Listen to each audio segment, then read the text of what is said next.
Hello everybody, how are you doing? I hope you all are doing fantastic. I'm also doing well by the grace of Almighty.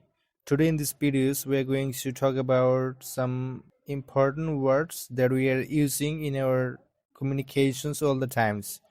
And in these videos you can see what we're gonna discuss is about some basic vocabulary, like we all the times use very in our speaking, right? Like very happy, very exciting, very weak, very hungry, very lazy, very loose. So instead of saying very, what else we can say? That's what we're gonna figure out in this video. So without wasting any more time, let's get started. So first of all, the word I'm going to explain you is very happy. We all the times use like I'm very happy, I'm so happy. So instead of saying very happy, what else we can say? We can say ecstatic, ecstatic. The pronunciation of this word is ecstatic. Ecstatic is an advanced word that we can use instead of saying very happy.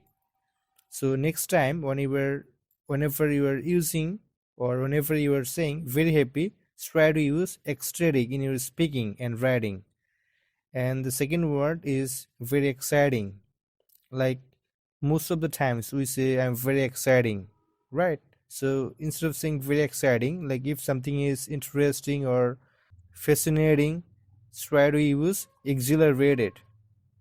Like fascinating, at the time you become so excited, right? So instead of saying exciting something or very exciting, you can say exhilarating, exhilarating. But remember one thing, like you cannot use very exhilarating. If you use very exhilarating, then it would be wrong.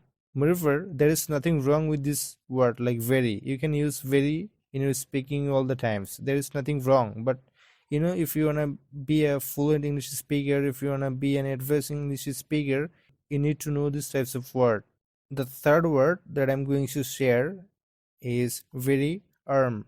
Very arm means like so hard.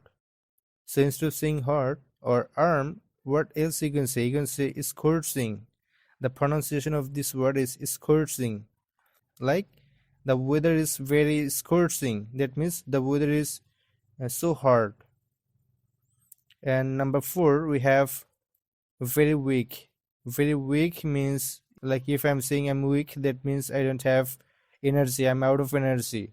So instead of saying I'm weak, you can say I'm frail. I'm frail means I'm weak.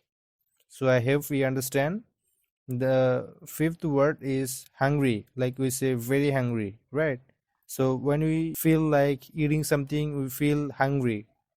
So instead of saying hungry, we can say I'm starving. That means I need to have something. I'm starving. And number 6, we have very hard. We most of the times use very hard. So instead of saying very hard, we can say battered. Battered. Battered means like very hard. If something is very hard, you can say battered. So in place of very hard, you can use battered in your speaking and writing. And the number 7, we have very large. Very large. In place of very large, we can say huge. Huge means very large, extremely large, And number 8, we have very lazy. Very lazy. If someone is lazy, if someone is not able to do something, we say you are very lazy.